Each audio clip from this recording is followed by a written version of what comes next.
Violet opens the episode preparing tea and overseeing every tiny detail as she waits for her children to return.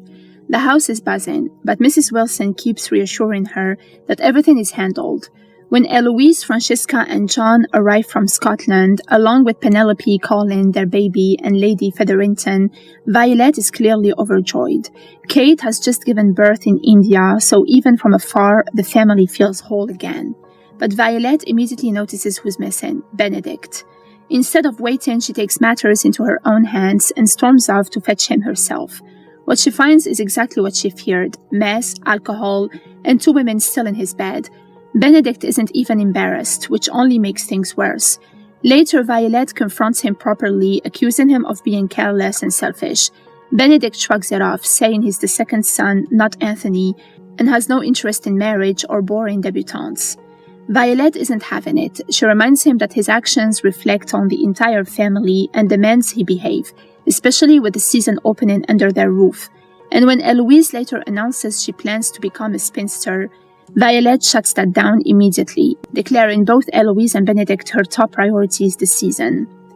Benedict starts the episode running from responsibility, hiding out at a gentleman's club, and joking about his mother's shock in society event. He arrives late to the masquerade, masked, charming, and clearly not sober. Violet scolds him on sight and pushes him toward debutantes, which he reluctantly agrees to, smiling, polite, but completely disengaged. Everything changes when he spots a mysterious woman in silver. He notices her trying to avoid dancing and steps in, pretending her dance card belongs to him. She's joyful just to be there, and when she admits she's not looking for a husband and can't even dance, Benedict is intrigued. He calls her a silver ingenue, amused by how clearly she's playing a role. To escape attention, they retreat to the terrace. Their conversation gets real. She challenges his dismissal of debutantes, pointing out how hard women work just to be seen. He admits he feels like an imposter himself, even in his own family. When he teaches her a simple dance step, the moment turns intimate fast. She closes her eyes, wanting to remember it. Benedict admits he's never met anyone quite like her. As midnight approaches, he asks how he might find her again. She says he can't. When the bells ring, she panics and runs, after kissing him hard enough to leave him completely stunned. Benedict chases her through the house, but she's already gone. Later, Violet thanks him for making an effort with the debutantes and notes he seems changed. Benedict admits he understands things differently now, but insists he's still himself. Even so, it's clear something has shifted. Sophie arrives quietly at the masquerade, blending into the crowd under a silver mask. She's nervous but determined, reminded by her carriage driver to stay unnoticed and leave before midnight. Inside the ballroom, she's overwhelmed by the spectacle but clearly thrilled just to witness it. With Benedict, she allows herself something rare: honesty and joy. She admits she feels out of place in grand settings and prefers observing rather than participating. She enjoys the freedom the mask gives her, knowing the night is temporary. When midnight strikes, Sophie runs before she can be unmasked. We follow her home as she strips off the gown and mask and changes into a maid's uniform. Lady Penwood and her daughters return soon after, with Rosamond claiming Benedict showed interest in her. Lady Penwood dismisses the mysterious silver-masked woman as irrelevant, but Sophie knows better. Queen Charlotte opens the episode already irritated, waiting on Lady Whistledown. When Penelope arrives, the Queen makes it clear their partnership only continues if Whistledown delivers truly exciting gossip.